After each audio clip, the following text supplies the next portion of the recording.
안녕하세요. 화요일 아침 말씀 묵상 시간에 오신 여러분 진심으로 환영합니다. 이른 아침에 첫 시간을 하나님의 말씀에 귀를 기울이며 시작하는 것만큼 뜻깊은 시간은 없을 거라 생각됩니다. 어김없이 말씀으로 우리에게 찾아오시는 하나님을 만나면서 오늘 하루도 시작할 수 있는 복된 시간 될 수 있길 바랍니다. 오늘 우리에게 들려주시는 하나님의 말씀은 요엘서 3장 9절에서 15절 말씀인데요. 제가 읽도록 하겠습니다.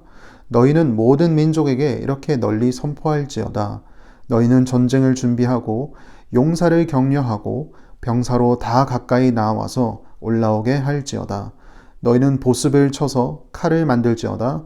낫을 쳐서 창을 만들지어다. 약한 자도 이르기를 나는 강하다 할지어다. 사면의 민족들아 너희는 속히 와서 모일지어다. 여호와여 주의 용사들로 그리로 내려오게 하옵소서. 민족들은 일어나서 여호사밧 골짜기로 올라올지어다. 내가 거기에 앉아서 사면의 민족들을 다 심판하리로다. 너희는 낫을 쓰라. 곡식이 익었도다. 와서 밟을지어다. 포도주 틀이 가득히 차고 포도주 독이 넘치니 그들의 악이 크미로다. 사람이 많음이여 심판의 골짜기에 사람이 많음이여 심판의 골짜기에 여호와의 날이 가까움이로다. 해와 달이 캄캄하며 별들이 그 빛을 거두도다. 아멘. 오늘 우리가 읽은 본문은 하나님께서 만국을 여호사밧 골짜기에 모으라 소집 명령을 내리는 내용입니다. 여호사밧 골짜기 하면 하나님께서 심판하신다라는 뜻을 가진 상징적인 골짜기이기도 하며 또 실제로 유다 백성들에게 있어서는 역사적인 사건이 기억되는 장소이기도 합니다. 이 여호사밧 골짜기의 만국을 모으겠다라고 말씀하신 것을 볼 때 하나님께서는 만국을 심판하시겠다는 강한 의지가 돋보이는데요. 만국은 곧 유다 백성들을 괴롭힌 자들이고 유다 백성을 괴롭힌 자는 곧 하나님을 대적한 행위를 한 것이죠. 그런데 심판하라는 소집 명령을 자세히 보면 좀 독특한 내용이 나옵니다. 9절에서 10절을 제가 다시 한번 읽겠습니다. 너희는 모든 민족에게 이렇게 널리 선포할지어다. 너희는 전쟁을 준비하고 용사를 격려하고 병사로 다 가까이 나와서 올라오게 할지어다. 너희는 보습을 쳐서 칼을 만들지어다. 낫을 쳐서 창을 만들지어다. 약한 자도 이르기를 나는 강하다 할지어다. 그냥 모이도록 소집하라고 한 것이 아니라 여기에 보면 전쟁을 준비하듯 모이라고 얘기를 합니다. 보습을 가지고 칼을 만들라. 보습, 곧 농기구죠. 쟁기와 같은 이 농기구를 쳐서 칼을 만들으라고 얘기를 합니다. 그리고 낫을 쳐서 창을 만들어서 무장해서 오라고 얘기합니다. 그리고 약한 자들은 나는 강하다라고 정신무장해서 모이라고 얘기를 합니다. 마치 하나님께서 이들을 향해 너희들이 발휘할 수 있는 힘을 다 한번 발휘해봐라. 그리고 한번 모여봐라. 그리고 나를 대적할 수 있나 한번 보자 라고 얘기하는 것 같습니다. 그렇게 중무장하고 골짜기에 모여든 만군의 모습은 정말로 위압감을 주었습니다. 메뚜기 때의 재앙을 경험했던 요엘 선지자와 유다 백성들에게 있어서 그 모습은 정말로 두렵고 떨리는 모습이었겠죠. 그래서 11절 말씀에 요엘 선지자는 하나님께 부르짖으며 원군을 요청합니다. 여호와여 주의 용사들로 그리로 내려오게 하옵소서. 그런 요엘 선지자의 반응과 달리 하나님은 이렇게 말씀합니다. 12절 말씀. 민족들은 일어나서 여호사밧 골짜기로 올라올지어다. 내가 거기에 앉아서 사면의 민족들을 다 심판하리로다.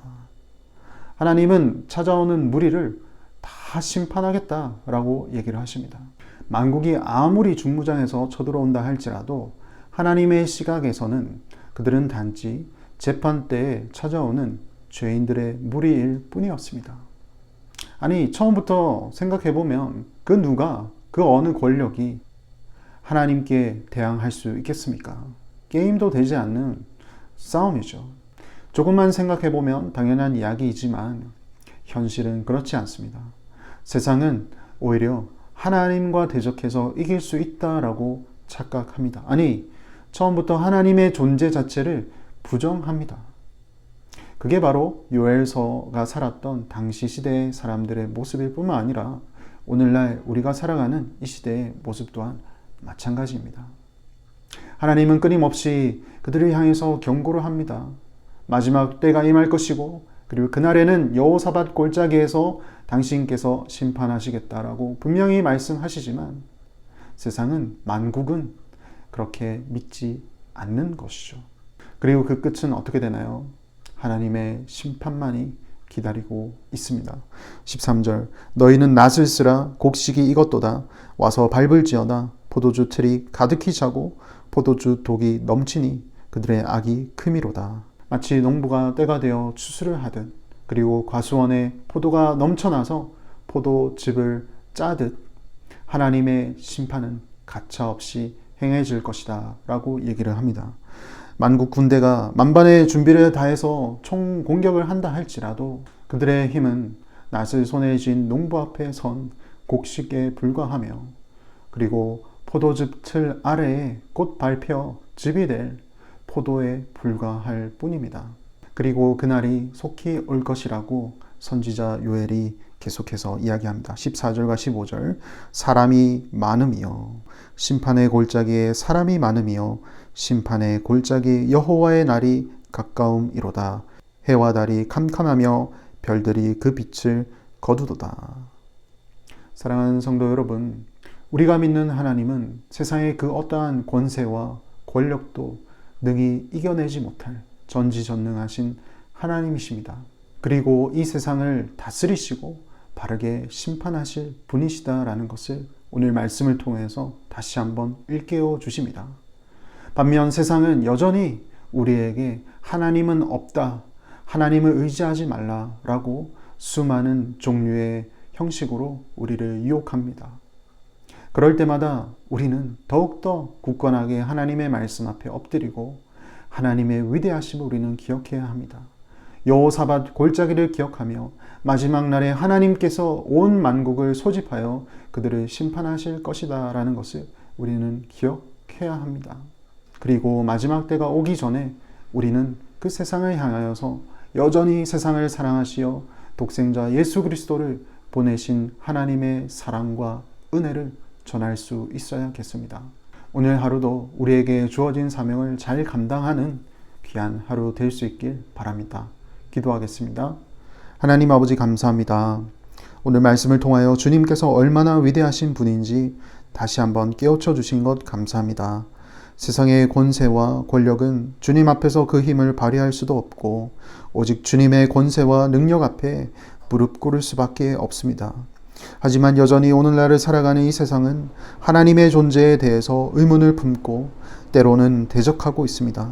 그런 가운데 살아가는 우리의 믿음이 흔들리지 않도록 주여 지켜주시고 주님이 다시 오시기 전에 우리를 사용하여 주셔서 많은 자들이 주께로 돌아올 수 있도록 인도하여 주시옵소서.